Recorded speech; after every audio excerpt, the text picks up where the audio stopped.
Disclaimer. This video is meant as an informational panel from an objective standpoint and is not intended to attack, harass, defame, or otherwise cause harm to anyone, mentioned or otherwise. Please watch the entire thing prior to commenting.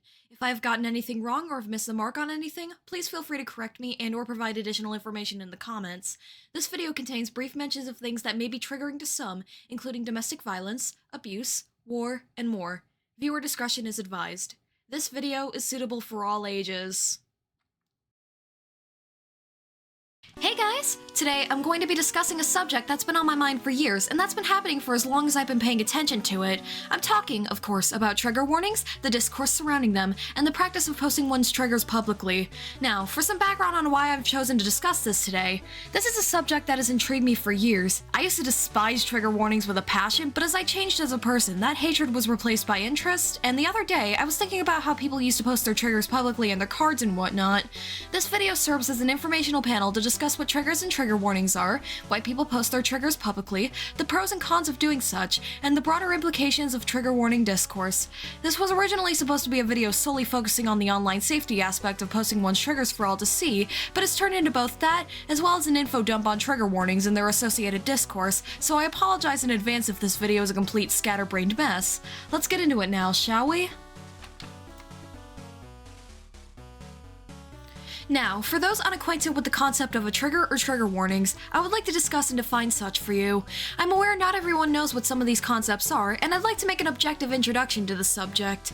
Now, what is a trigger? Simply put, a trigger is something that reminds a person of a traumatic event, whether it be a sight, a noise, a smell, a taste, or a feeling, but the term can also be used to refer to something that worsens a pre-existing condition or something that causes distress related to a phobia.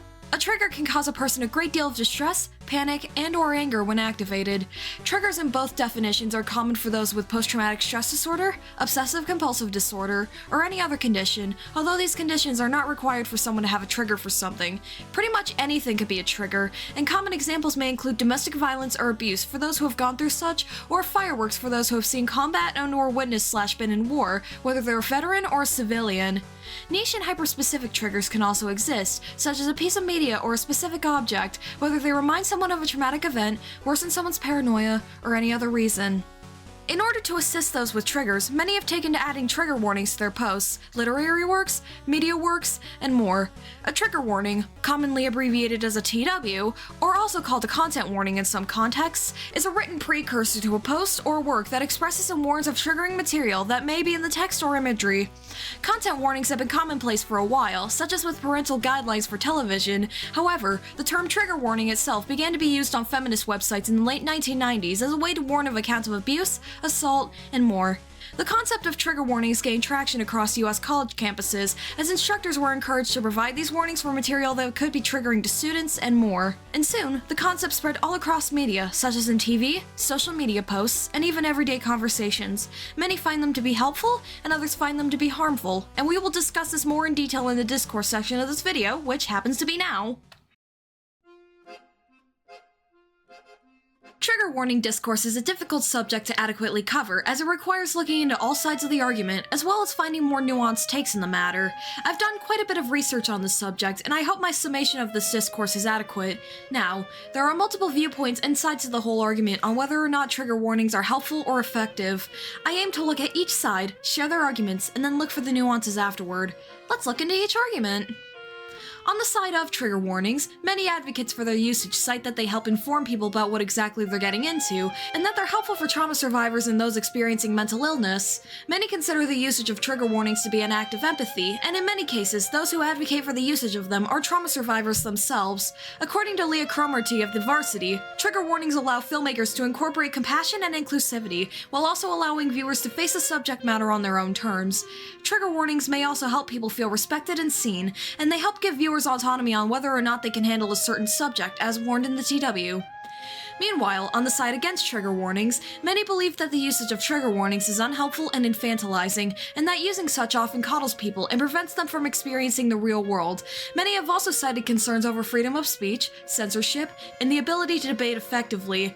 Those on this side of the argument believe that trigger warnings are useless and that they only serve to foster avoidance, hypersensitivity, and self-victimization.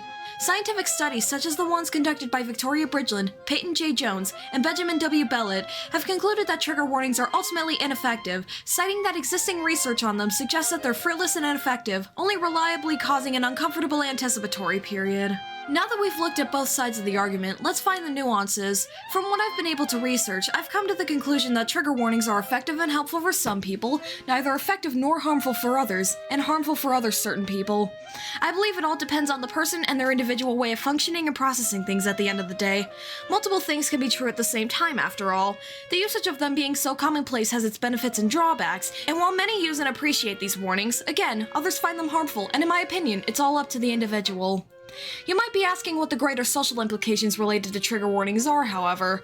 From what I've observed of the socio-political sphere over the course of years, I believe that many younger people have slowly gravitated more and more towards utilizing trigger warnings as an act of showing a form of empathy to others when they themselves didn't receive the same in childhood and other previous years. And during the 2020 lockdowns, when the internet was all that many of these people had, many new users flocked to social media, all with their personal traumas and needs, resulting in the usage becoming a necessity for many. This, especially with Twitter, is where a lot of trigger warning and broader trigger discourse from a non-academic standpoints came from.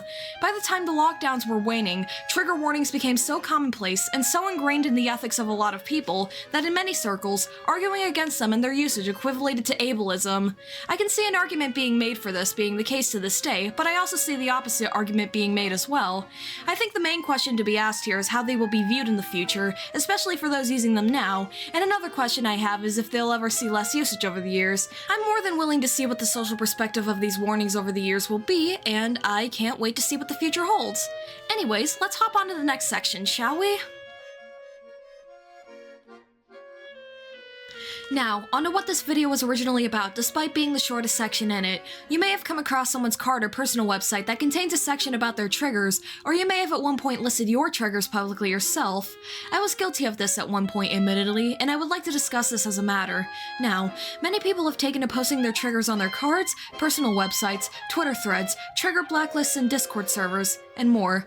I would like to discuss the pros and cons of doing such, and the potential internet safety risks associated with the practice. This was especially prevalent on social media amongst younger people in the early 2020s, but from what I'm able to research, has since died down. For many, posting their triggers publicly can be a way to express what mutuals and followers should avoid in personal conversations with them, and in some cases, tag. For some people, they consider it to be a good way to tell mutuals what will cause them panic or distress. On the other hand, however, posting your triggers publicly can be super dangerous, and for bad actors, it can give them the exact ammo they need to maliciously send you into a spiral or panic attack. It may also put your online safety at risk. For example, someone I got some input from told me their experience, where they put their triggers on display, and given this was the Dream SMP fandom and this person got attacked frequently, they were frequently sent material of their exact trigger and harassed with it until they eventually deleted their account. It's a double-edged sword, and whether you choose to publicly list your triggers or not, it is advised to take heavy caution, as the practice relies on the person viewing your trigger list to be compassionate enough to respect those triggers and avoid them with you as opposed to using them against you. However, I personally would advise not to. In conclusion, trigger warnings, when used correctly, can be a pretty neat and helpful tool despite all of the discourse surrounding them. Ultimately, it's up to you on what you believe regarding them, as well as whether or not you choose to include that TW section in your card. If you want my personal beliefs on the matter, I personally believe that both are pretty nuanced points of the same overarching discussion, and that caution should be exercised regardless of what you believe and what you choose to do. My main motivation for covering this subject, again, was my experience with trigger warnings and my opinions of them changing over time, as well as the fact that I wanted to try my hand at approaching this discussion with nuance. Again, as stated in the disclaimer, if I got anything wrong, please feel free to correct me and/or add on your own points. I am a beginner at this whole commentary thing, so my argumentation and social skills aren't the best. I apologize that I didn't say much for the greater social implications, as I'm still learning how to word things like that and get my point across. Regardless, I enjoy researching and covering this subject, and I hope to do more videos similar to this. Thank you for watching, and I'll see you next time. Bye!